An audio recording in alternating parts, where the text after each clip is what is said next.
I want you to think about your own workplace. Are all three of those things provided?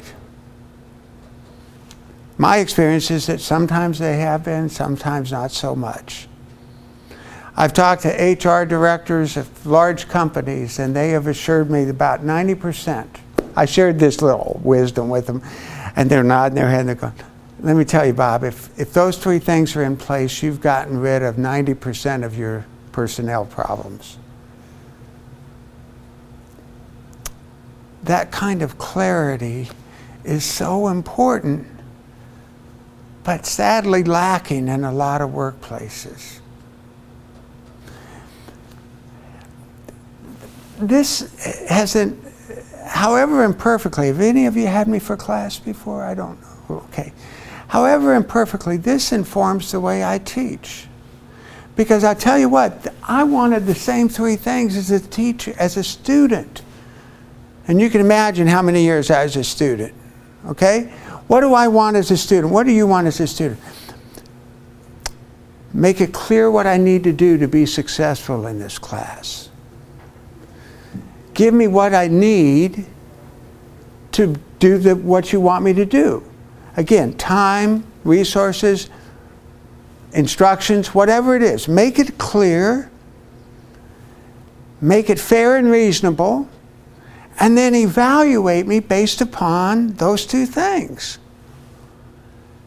No games played, nothing, just straightforward stuff. That really struck me in the classroom as well, how sometimes that wasn't the case. I'm going to assume every one of us has had the following experience. It certainly happened to me more than once. An exam was coming up. Okay? Now, I want to do well in this class. So I'm putting the time in, I'm looking at my notes, I'm reviewing, I'm there all the time. I hardly ever miss class. Maybe like you, I want my money's worth, okay? But I went to class, I took the notes, I reviewed, I prepared for the exam. Come the day of the exam, I look at the exam, and I'm looking at the exam and I'm going, where did these questions come from? They were about stuff that I never remember hearing, certainly not emphasized. And there was no indication that this was going to be important, and yet there it is on the exam. And then the stuff that I had prepared for, the stuff that was talked about, the stuff that seemed obvious to me that was being emphasized, was hardly to be found on the exam. There seemed to be such a disconnect between what I'm being evaluated on and what was being communicated to me by the instructor. And I felt like they were playing a game. They were setting me up for failure because they didn't make it clear what to expect, and therefore the time and effort I was putting into it was wasted. And let me tell you something, I've been teaching long enough. There are instructors who pride themselves on how poorly some of their students perform. Okay, so they set up their exams sometimes intentionally to make certain that only a few people are going to do well. Well, okay, that's a different approach to teaching than what I decided to take. This fit should be, to me, as evident in a classroom as in any workplace. Just tell people what you expect them to do, give them what they need to do it, and then lo and behold, evaluate them based upon those two things. That's what I learned about leaders early on, and it hasn't changed much over 40 years. Okay? That's what I've learned.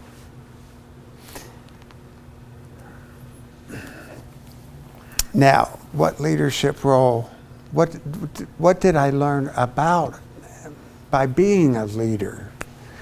Well, I've had different leadership roles over the years. I was maybe my initiation into it was this is again 40 years ago, but I was a young 24-year-old third-year teacher in the small town next to Kansas.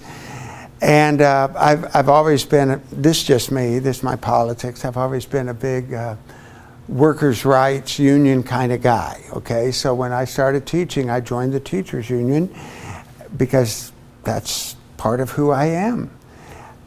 And I was supposed to be vice president of this small local in eastern Colorado. And over the summer, the president got another job. So now I'm a third-year president of the local with no tenure, nothing, okay? Just, that was my initiation into it. Well, I've done other things. I was department chair. On the university level, you have different opportunities that come your way to be, to contribute and to some extent be a leader. And so the learning curve was over a fair amount of time, okay? But now it's been almost 7 years ago, I was asked if I would be willing to serve as a faculty association president.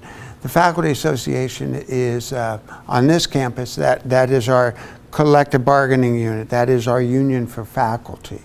And we're part of MEA, which is the Michigan Education Association, which is mostly K through 12 teachers here in Michigan and throughout the country. It's the largest teachers union in the country, and we're one of the few college campuses that are part of that. But anyway, I'd been active in the association over the years, and then it's not like there are a ton of people just lining up to be FA president, okay? You kind of have to go recruit them and stuff. And they recruited me, and I was at a point, both personally and professionally, where I was willing to take on that responsibility and that opportunity. And so I served as the Faculty Association president for 4 years. And to this day, even with some changes in the laws, about 96% of all the faculty on this campus, full-time faculty on this campus, are members of the association. So I'm president of a group that represents virtually all full-time instructors on this campus. So it's that's about 300 and some members. So I did that for 4 years, and I learned a lot, and 90% of it I'm so pleased and really, you know, like anything, there's always part of something that you don't really care a lot for. But for that position, I was very pleased that I decided to do it and that I had the opportunity to do it. It really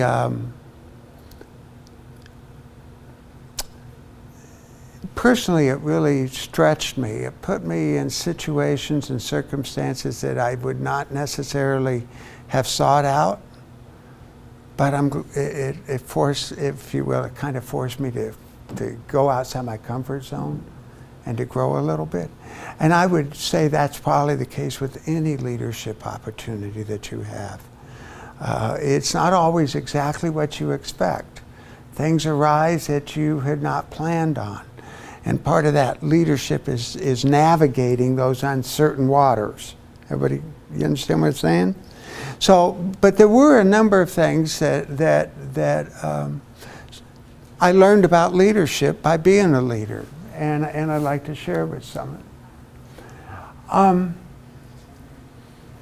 This is again, these are so obvious, but they're the basics. They're important. Be a good listener. You know, I think any counselor would tell you this, but it's also a skill you need as a parent, of course. But sometimes people who are really upset, who are angry or fearful or whatever, a lot of the time they just need someone to talk to. and listen, and really listen to them in a respectful, focused way. And if you only do that, what I found was that really dials down the temperature of whatever conflict or whatever dysfunction is going on. Just by being a good listener, you are better able to help people navigate a lot of stress, help them figure out how to resolve conflict. It's really interesting. It isn't so much that I had to do this and that. Much of what I had to do is just make the time to be present to somebody and listen to them. And that was really interesting. And I think men are less likely to do that. You know, I'm using stereotypes, but I've been around a long time, and I'm sure my wife would attest to that. We tend to think that we have to do concrete, specific actions, and sometimes that's not what is needed or necessary. Sometimes you just need to be present and listen. So I would encourage any leader to do that. You got to know your peers. Well, there are really two levels on that, and the one was easier than the other. I'm a fairly personable, collegial person. I think most people on this campus, at least they don't groan when I walk into a room and go, Jesus, he's here? Okay, I think you know, I think in my skill set I have some skill at getting along with people and working with people and being someone that people enjoy and want to be around, okay? So in terms of my colleagues, my faculty colleagues, it wasn't a big challenge for me in a sense to be their peer. The challenge for me was, and the important thing was when I enter a room with the Board of Control, and I had to go to their meetings, or I was part of their meetings every time they meet. Those are the head honchos that oversee the governance of the institution, okay? When I go into the room and talk to the president of the university or the deans, these are very important people. These are high up on our organizational chart. And I'm representing 300 faculty. I need to be able to go into a room and feel that I'm on a par with them. I deserve to be in that room. I have a right to be in that room. And my presence in that room is as important as anybody else in that room. That's not my first move, okay? You understand? That's not necessarily easy for me to get or to believe or to convey. And so part of my learning curve as a leader of the union was to have the confidence that all of that was indeed the case. That I was equal to anybody else in that room in terms of having a right to be in that room. That makes sense? That was a challenge. I think I met it more than not, but that was a real challenge. That was an interesting part of being a leader. Tell difficult truths. In some ways, this may have been the hardest thing for me. I'm the child of, my father was an alcoholic. And I'm the youngest of 4 children. And I don't like conflict. I don't like that.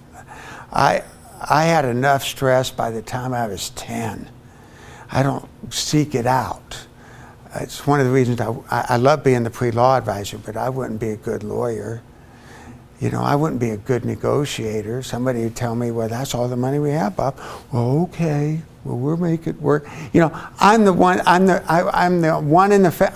person in the family that everybody talks to. When they don't talk to each other, everybody still talks to me. So I'm kind of that peacemaker, that conduit, okay? And I imagine some of you may relate to that, okay? So conflict was just so outside my comfort zone.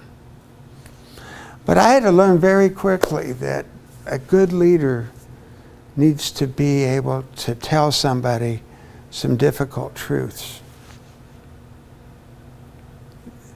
And if you're not willing to tell somebody what they need to hear, you shouldn't be a leader. And I had to sit with my faculty, people I had worked with for 20 years, and look them in the eye and say, you screwed up. You're in serious trouble. These are your options. And when you start talking to people about their livelihood, about their career, about their job, about their employment status, and you have to tell them some hard truths, you find out a little bit about yourself. And you understand, as they say, not that I got paid for this position, not a paid position, but you know, that old saying, well, that's why they get paid the big bucks, because they make the hard decisions. You know, you're at the top of Dow or Dow Corning, and you have to tell 500 people that they no longer have a job.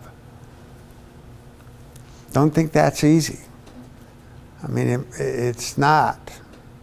It's not easy at all. So you have to be able, a leader has to be able to tell those hard truths, those difficult truths. This is where you stand. This is what's going on. These are the consequences of what you've been doing or what you did. But I don't think you can be an effective leader if you're not willing to do that. Does that make sense? You represent more than yourself. I'll just give you an anecdotal story. It changed the way I dressed. I'm a baby boomer. Okay, even in the classroom, I'm casual. You know, that's just who I am. When I became FA president, I mean, honestly, my wife and I, we went suit shop. I didn't have much to wear, and I'm going to the board of control meetings, and I'm going to this, and I'm going to that, and if you will, there is a uniform you need to wear if you're going to be in certain places. You need to be on a par. I'd look like an idiot if I kept dressing the way I dress, and I'm going into the, you know, you have to. This isn't about me. This is about, I am now the face of 300 faculty for the community, for the university, etc. I am the most visible person on the faculty as FA president. And it isn't about representing me. It's about representing all of those people that are part of the association that I'm the president of. And that was a good thing for me to learn. Again, outside my comfort zone a little bit, but it was a valuable lesson. If I'm going to go into the room and be on a par with other people, for better or for worse, you can, you know, unless you're a billionaire like Zuckerman, and I wasn't going to go in there wearing a hoodie. That would not have served my 300 faculty well at all if I went into a room inappropriately. Does that make sense? And so, you know, I think it's important to understand that reality of being a leader. It's not all, as they say now, it's not all about you. It's not all about you. Collaborate more than collide. Well, again, I think that's partly my nature, but I would argue it's probably true with most leaders. One of the things I tried to do is to continue. My predecessor, I think, had really started this, and I wanted to build upon it. When you're a member of a union, inevitably you're in an adversarial position with the administration. University has this much money, and you're fighting over how much goes to whom, right? And you're also, my salary is in tension with your tuition. You got that? I want college to be affordable for all of you, but not at my cost. Okay? I want to get paid what I think I deserve to get paid. So there is inevitably, especially every 3 years when we go into negotiations, you're in an adversarial position between union and management. I would argue, and one of the things I think I was somewhat successful at is, if you find opportunities to collaborate with each other, those common ground things. So, for example, one of the big things going on in this campus, as you know, is retention. Improving our retention rate, improving our graduation rate. If there's anything that's win-win, it would be that we need all the students we can get that will be successful on this campus. Faculty benefit from it, right? And administration benefits from it. If you're in a leadership position, find as many opportunities to work together as you can, because I'm telling you, it makes it much easier to deal with those adversarial positions. I don't know if any of you know how ugly collective bargaining can be in the private sector and the public sector. The last 2 negotiations we've had on this campus between faculty and administration took 2 meetings to reach a deal.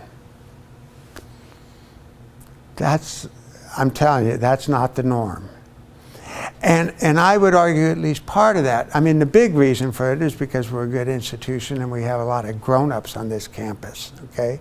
And I mean that, okay? We have a lot of good people on this campus who want to do the right thing.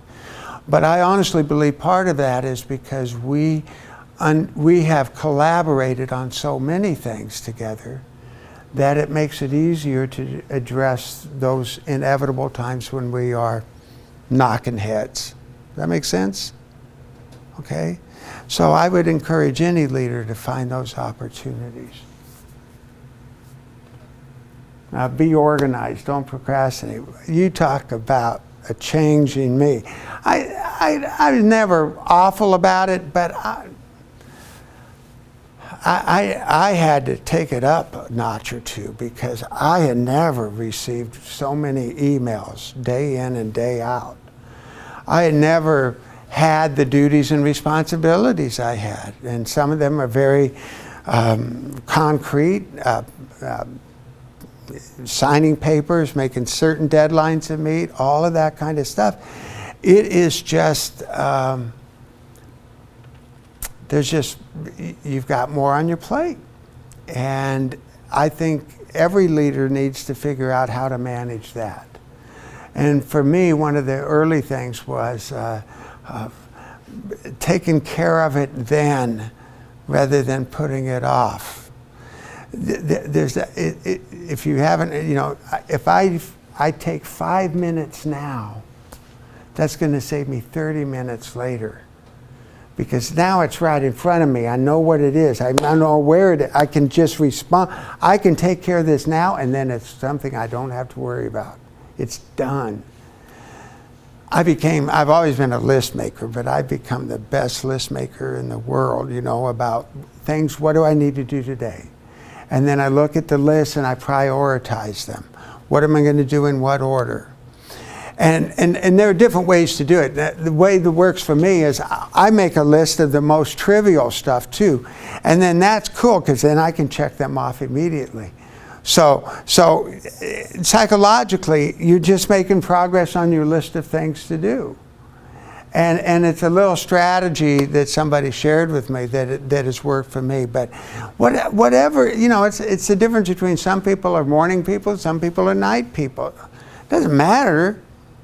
All that matters is that you know which one you are, and that's when you do your work, right? I mean, not every student studies the same way, in the same time, same location. You got to know what works for you. But I would say that, again, the consequences have expanded now. You know, if I procrastinate with a class, the consequences are solely on me. If you're a leader and you aren't doing what you need to do in a timely, orderly fashion, I'm telling you, the consequences can be really substantial for other people, right? Seriously, if forms aren't filed, somebody may not get paid. Okay, if forms aren't filed, somebody may not get their immigration approved. That's just part of that leadership thing, is you need to be on top of it, because that's your job, and the consequences are significant. The next to the last one, seeking counsel. Well, I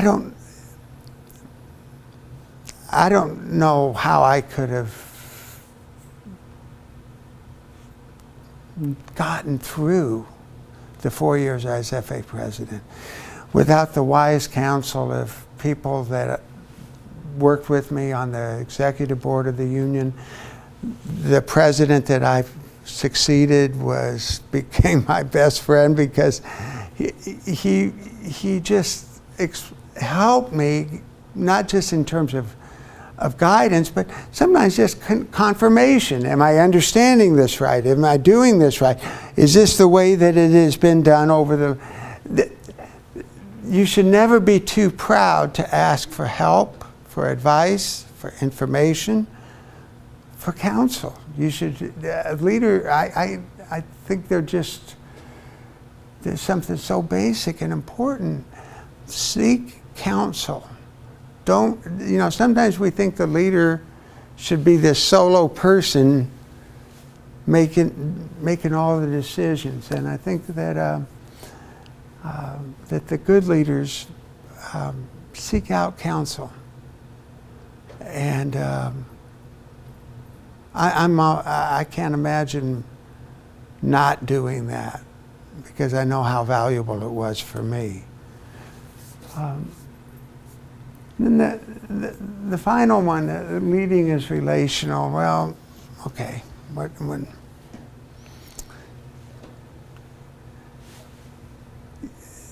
If you're leading, you need people behind you. And sometimes we see leaders that are out there and nobody's following them because they haven't convinced the people to follow them, or they're going a direction that people don't want to go, or they are so far ahead of where the people behind them are that there's a gap there.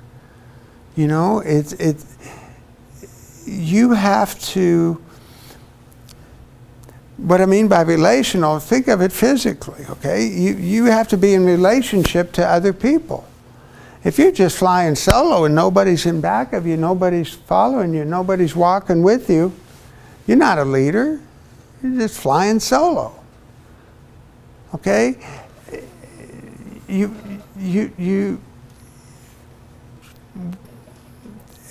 And I think sometimes in our culture that we have this image of this warrior leader, you know, the Mel Gibson thing, just, you know. I think for most of the opportunities we will ever have as leaders, it's not that at all. I mean, you do need to provide guidance, and you do need to have a sense of direction and what you want to do and what you want to achieve.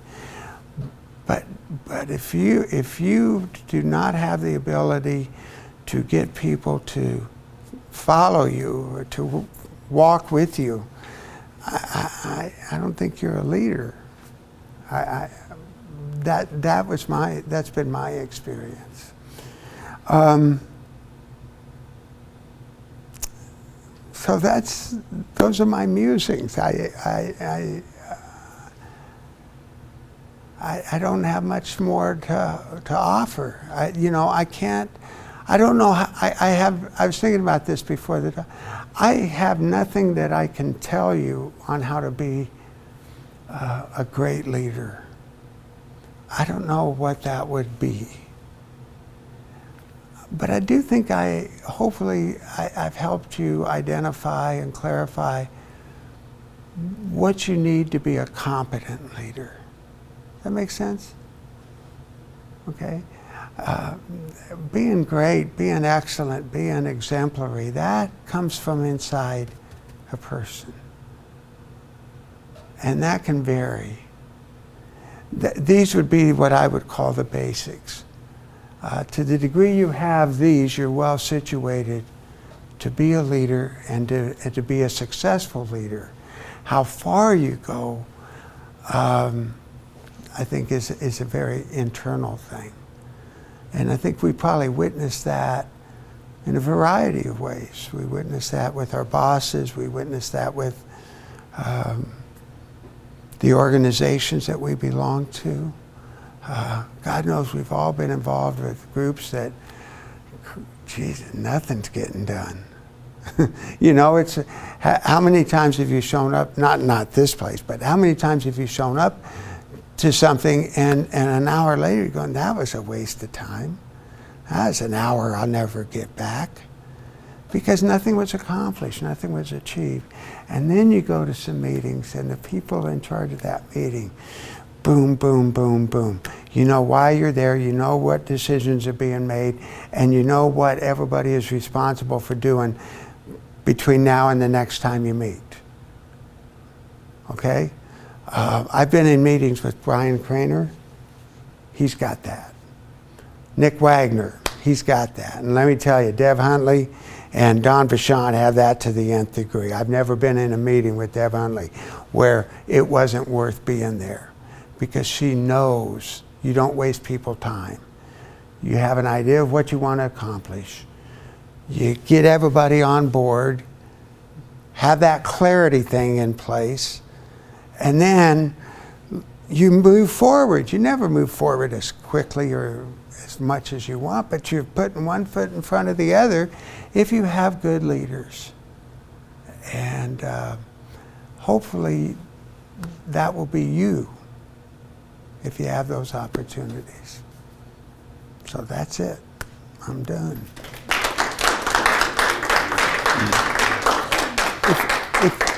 If you guys have any questions or comments or anything,